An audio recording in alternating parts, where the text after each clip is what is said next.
Mom said, "You're no longer my daughter," after I refused to help her new husband. Then karma spoke.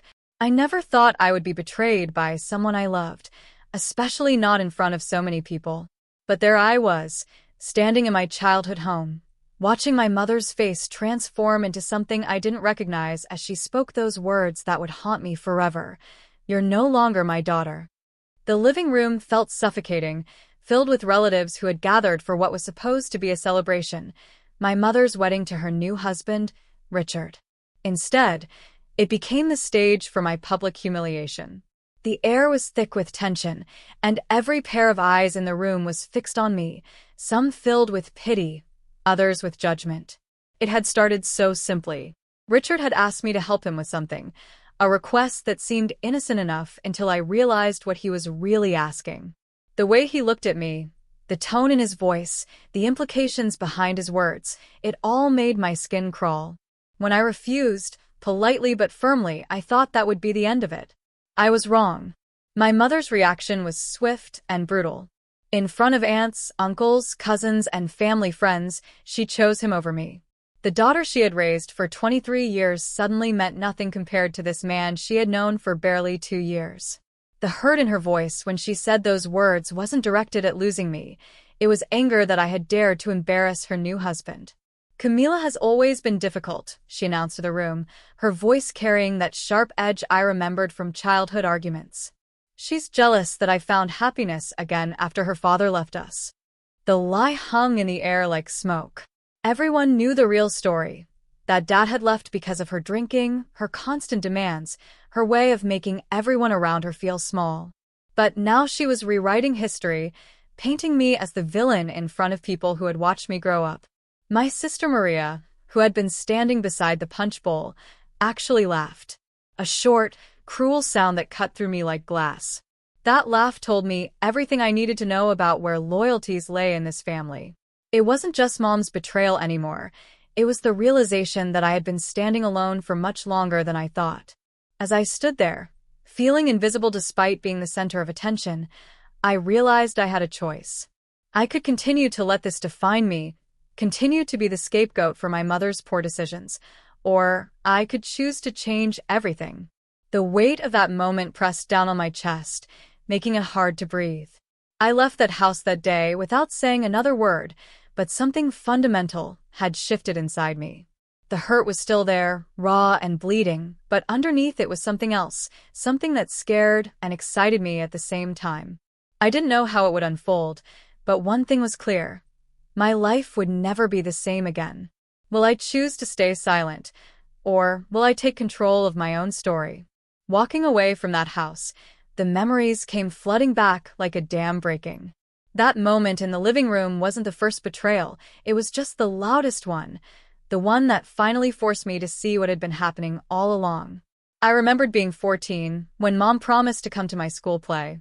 I had the lead role, something I'd worked so hard for, practicing my lines until I could recite them in my sleep. I kept scanning the audience for her face, my heart sinking a little more with each scene. She never showed. Later, I found out she'd gone to dinner with a man she'd just started dating. "You understand, don't you, honey?" she'd said when I confronted her. "Adults have adult responsibilities." But Maria's recital the next month? Mom was front row center, recording every note. There's the time I got into college, a good one, with a partial scholarship I'd earned through my own hard work. When I called to share the news, excited and proud, Mom's first words weren't congratulations. They were, "How are you going to pay for the rest? I hope you don't expect me to help." But when Maria needed money for her spring break trip to Cabo, somehow the funds magically appeared. I thought about my 16th birthday, when Mom had promised me a small party. Nothing big, just a few friends over for cake. Instead, she scheduled a romantic getaway with her boyfriend that weekend and left me alone with a store-bought cupcake and a $20 bill. "You're old enough to understand," she'd said, already packing her suitcase. "This might be the one, Camila." He wasn't the one. None of them ever were. But I was always the sacrifice on the altar of her search for love. The pattern was so clear now, looking back. Every important moment in my life had been overshadowed by whatever man was in her orbit at the time. Graduations missed for dinner dates. Achievements are downplayed because they might make her boyfriend's children feel bad. My feelings were dismissed as dramatic whenever they inconvenienced her romantic pursuits. And Maria? She'd learned to play the game early. She knew which side the bread was buttered on, so she became Mom's little ally, the daughter who never caused problems, never asked for too much, never challenged the status quo. In return, she got the attention, the praise, the mother I'd spent my whole life trying to earn. That laugh at the wedding reception echoed in my mind. It wasn't just cruel, it was satisfied. Like she'd been waiting years for me to finally fall from whatever small grace I'd managed to maintain in our mother's eyes. I sat in my car outside a coffee shop, hands trembling as I gripped the steering wheel. All those years, I'd told myself I was imagining things, that I was being too sensitive, that families were complicated, and I just needed to try harder. But now I could see the truth. I'd been slowly erased from my own family, piece by piece, moment by moment. The worst part wasn't even the betrayals themselves. It was how I'd participated in my own diminishing. How I'd made excuses for her, defended her choices to friends who could see what I couldn't. How I'd convinced myself that love meant accepting whatever scraps of attention she threw my way. Can I confront the hidden wounds, or will they remain buried forever? 3 weeks passed before I could bring myself to think clearly about what had happened. 3 weeks of oscillating between rage and despair, of replaying every moment of that humiliation, of second-guessing myself until I felt dizzy with doubt. But on a quiet Tuesday morning, as I sat in my small apartment drinking coffee and watching the sunrise, something crystallized inside me. I was done. Done making excuses. Done accepting crumbs. Done being the convenient scapegoat for everyone else's choices. The realization didn't come with fireworks or dramatic music. It arrived quietly, like the sun breaking through clouds, warm and certain and undeniable. I pulled out my laptop and started typing. First, I wrote down every incident I could remember, every betrayal, every moment I'd been pushed aside or made to feel less than. The list grew longer than I expected, spanning years of my life. Seeing it all laid out in black and white was both devastating and liberating. This wasn't in my head. This wasn't me being too sensitive. This was documented evidence of a pattern that had nearly destroyed my sense of self-worth. Then I started researching. I looked up narcissistic family dynamics, golden child and scapegoat roles, and emotional neglect. I devoured articles about breaking free from toxic family systems. Each piece of information felt like puzzle pieces clicking into place, giving shape to experiences I never had words for. But the most important thing I did was call my father. We'd maintained a relationship over the years, despite Mom's attempts to paint him as the villain. Dad had always been careful not to badmouth her, even when I'd pressed him for answers about why their marriage fell apart. But now, with my newfound clarity, I asked him directly, "Dad, what really happened between you and Mom?" His silence stretched long enough that I thought the call had dropped. When he finally spoke, his voice was heavy with years of held-back truth. "Camila, your mother has a way of making everyone around her smaller to make herself feel bigger." I stayed as long as I could, hoping it would change, but I realized I was disappearing piece by piece. "And I saw it starting to happen to you, too." Those words hit me like a physical blow, but they also set something free inside me. I wasn't crazy. I wasn't imagining things. Even the person who'd loved her enough to marry her and have children with her had seen what I'd experienced. "Why didn't you fight for custody?" I asked the question I'd carried for 15 years, finally finding its voice. "Because she convinced me that taking you away from your mother would traumatize you more than staying would. She said you needed stability, and she painted me as selfish for even considering it. I've regretted that decision every day since." After we hung up, I sat in the growing darkness of my living room, feeling something I hadn't experienced in years. Validation. Not just from my father's words, but from the recognition that I had the power to change this narrative. I didn't have to accept their version of who I was anymore. I started making plans. Real, concrete plans. I would document everything, create boundaries, and most importantly, I would stop pretending that blood relations meant I owed anyone my peace of mind. Can I find the courage to change my life, or will I hesitate when it matters most? Knowledge, I learned, was a different kind of power. Over the next month, I became a detective of my own life, gathering evidence with the methodical precision of someone who had finally stopped hoping for fairness and started planning for justice.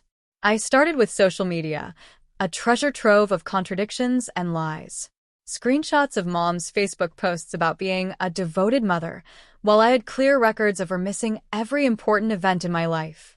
Photos of lavish gifts for Maria contrasted sharply with the practical, impersonal presents I'd received. Most telling were the posts about Richard, where she gushed about their perfect blended family, while completely erasing my existence from their narrative. Then I dug deeper. Financial records showed a pattern I'd never fully grasped before. The college fund Dad had set up for me? Mom had drained it during one of her relationship crises, using it to impress some boyfriend who left her 3 months later.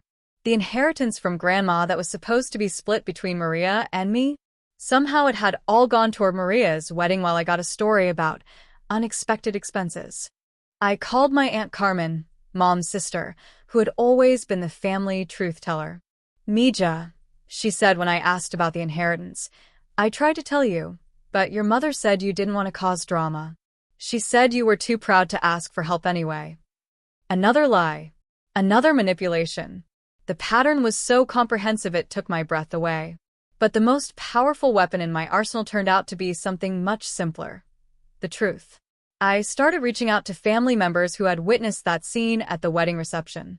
My cousin Rosa, who had been standing near the kitchen doorway, had heard Richard's inappropriate request to me.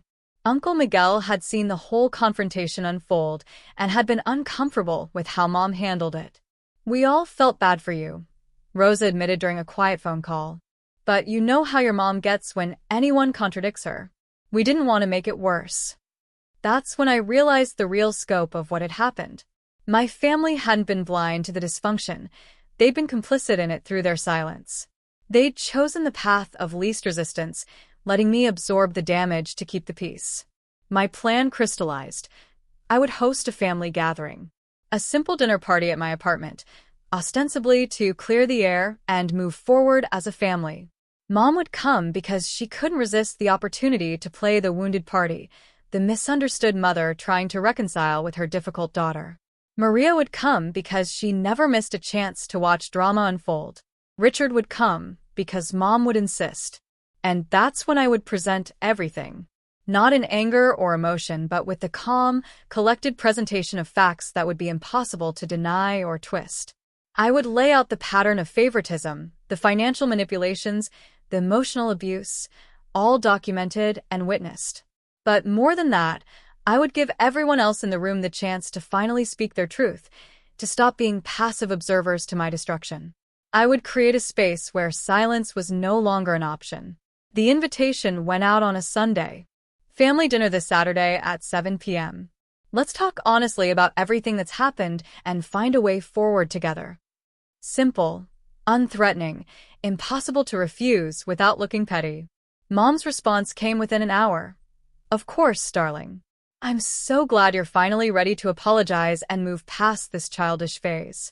Even now, she couldn't help herself. Even in what she thought was victory, she had to twist the knife just a little deeper. I smiled as I read her message. She had no idea what was coming. Will I feel victorious when it's over, or will the consequences leave me feeling empty? The dinner was perfect.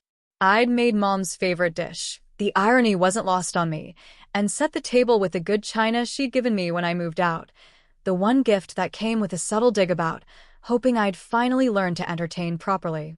They arrived exactly as I'd predicted. Mom swept in first, her arms already spread for a dramatic reconciliation hug, Richard trailing behind with that same entitled smirk I remembered from the wedding. Maria came last, phone in hand, probably planning to document whatever spectacle she expected to unfold. Oh, darling, Mom gushed, I'm so proud of you for being mature about this. I knew you'd come around eventually. I smiled and served the wine. We made small talk through the appetizer, the tension building exactly as I'd planned. When I finally stood to clear the plates, I didn't sit back down. Instead, I walked to the side table where I'd arranged my presentation. Before we had dessert, I said, my voice steady and calm, I thought we should address a few things. Since you're here to accept my apology, Mom, I want to make sure I apologize for the right things. I picked up the first folder. Should I apologize for being upset when Richard made inappropriate advances toward me at your wedding? Let me show you what really happened. I read Rosa's written statement aloud, along with Uncle Miguel's account. Mom's face went pale, but Richard just shrugged. It was a misunderstanding, he said. Camila always was dramatic. Or should I apologize for questioning the missing college fund? I continued, pulling out bank statements Dad had helped me obtain. The one that had $12,000 when I turned 18, but was mysteriously empty when I needed it for school. Mom's voice rose. That money went to family emergencies. You were too selfish to understand. Like the emergency vacation to Hawaii with Derek in 2019? I placed photos from her social media next to the withdrawal records. Same week the money disappeared. Maria had gone completely silent, her phone forgotten in her lap. And the inheritance from Grandma. I continued, my voice never wavering. Aunt Carmen confirmed it was supposed to be split equally. But somehow Maria got $30,000 for her wedding while I got a story about legal fees. Camila, stop this, Mom snapped. You're embarrassing yourself. No, I said, finally feeling the power I'd never known I possessed. I'm finally telling the truth. In front of witnesses. The same witnesses who watched you disown me for refusing to enable your husband's inappropriate behavior. I looked around the table at each face. And I want everyone here to know that your silence that day, your choice to stand by and watch rather than speak up, made you all complicit. Richard stood up abruptly. I don't have to listen to this from some bitter little girl. You're right, I said. You don't. There's the door. For a moment, nobody moved. Then Mom stood too, her mask finally slipping completely. You ungrateful little bitch. After everything I've sacrificed for you. What exactly did you sacrifice? I asked. Because I have documentation here of every birthday missed, every school event skipped, every promise broken. Would you like me to read those too? The silence that followed was deafening. Maria was staring at her hands. Mom's face had gone from pale to flushed with rage. Richard looked like he wanted to say something, but couldn't find words that wouldn't make things worse. I had won. The truth was finally out there, undeniable and witnessed. So, why did I feel so hollow inside? Will I feel relieved after this? Or will it leave me questioning everything? They left without another word. Mom grabbed her purse with shaking hands. Richard stalked out like a scolded child, and Maria followed them both, pausing only to mouth, I'm sorry, as she passed my chair.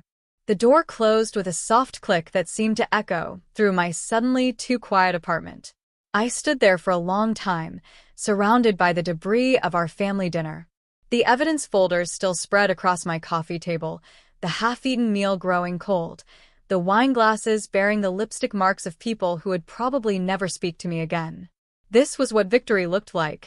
So, why did it feel like I was drowning?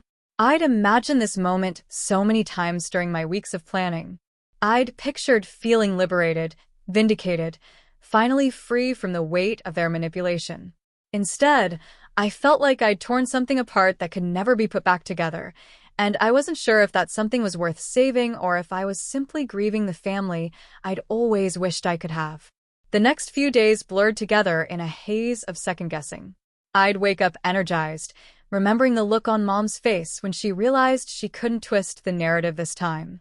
Then I'd crash into doubt, wondering if I'd been too harsh, too calculated, too cruel. My phone stayed mercifully silent. No angry calls, no guilt-tripping texts, no attempts at manipulation or reconciliation. The silence felt both like relief and abandonment. I called my father, needing to hear a voice that wouldn't judge me. I did it, Dad. I told him everything. How do you feel? He asked gently. Empty, I admitted. I thought I'd feel more. satisfied, maybe? Instead, I just feel tired. Camila, he said after a pause, revenge is like drinking poison and expecting the other person to die. You got your truth out there, and that was important. But now what? What are you going to do with the rest of your life? That question haunted me for weeks. I'd spent so much energy focused on making them see what they'd done to me that I'd never considered what I wanted for myself beyond that moment of reckoning. I started therapy. Not because I was falling apart, but because I realized I had no idea who I was outside of being the scapegoat daughter.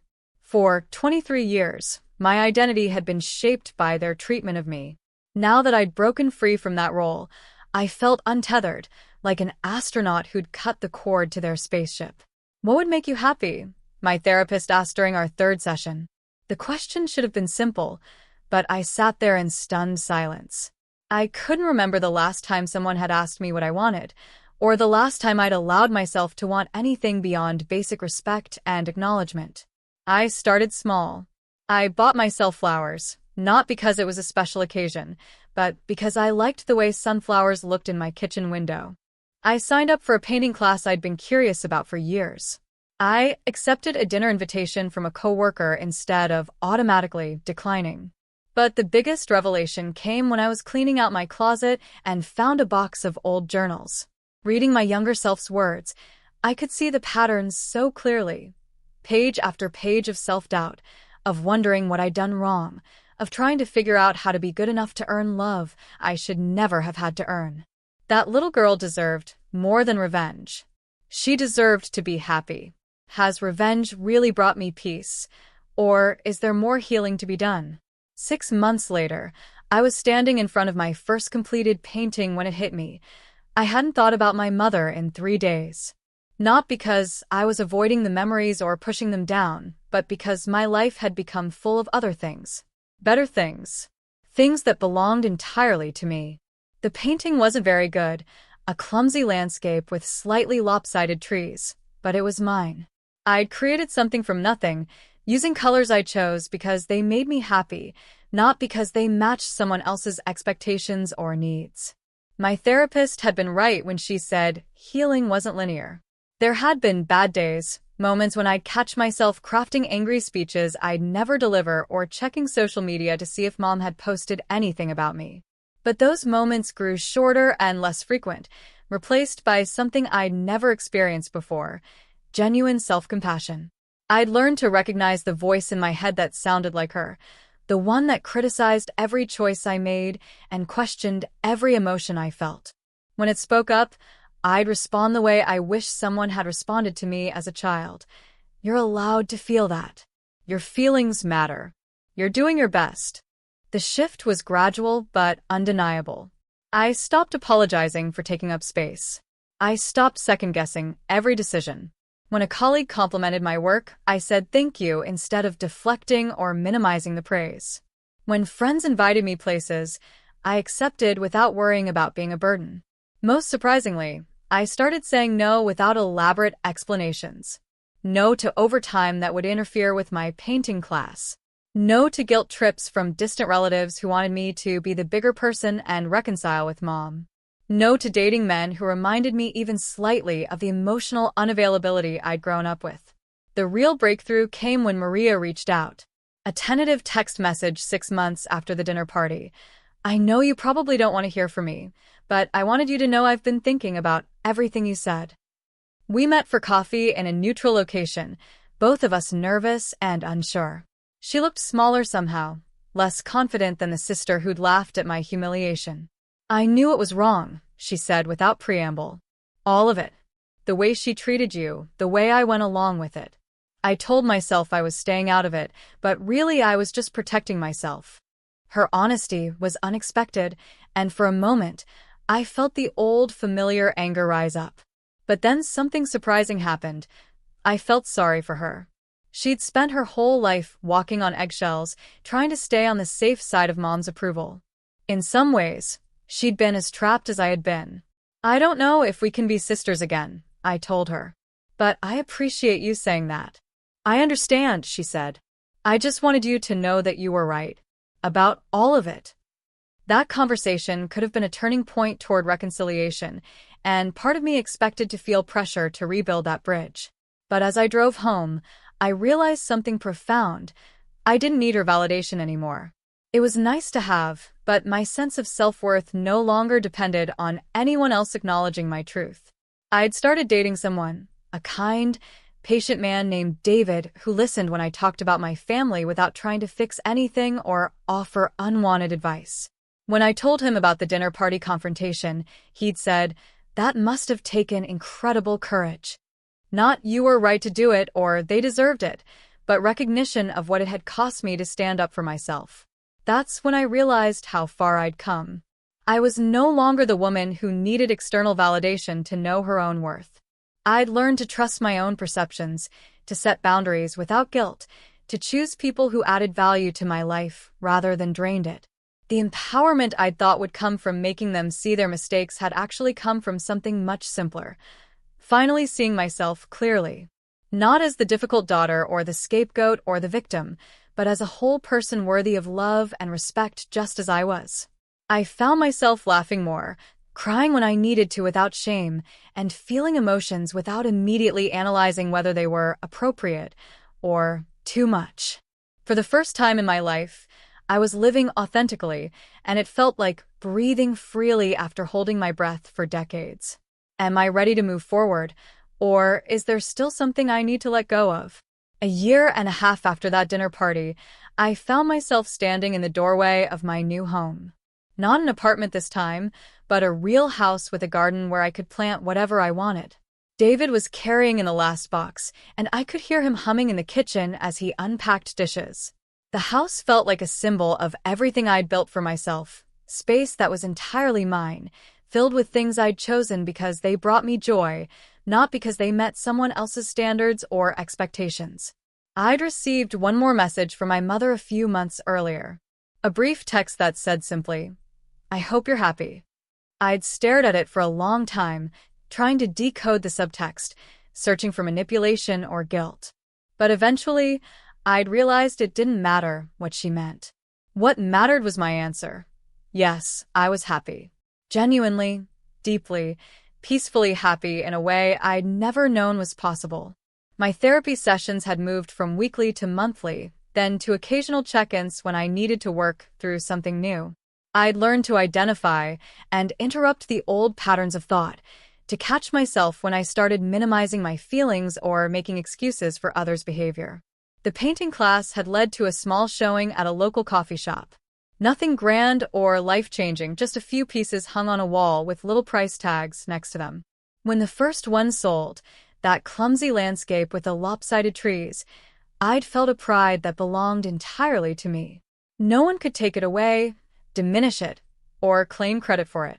I'd also started volunteering at a women's shelter, helping others navigate their own journeys away from toxic relationships. There was something healing about using my experience to help someone else recognize their worth. One young woman had looked at me with tears in her eyes and said, "You really think I deserve better?"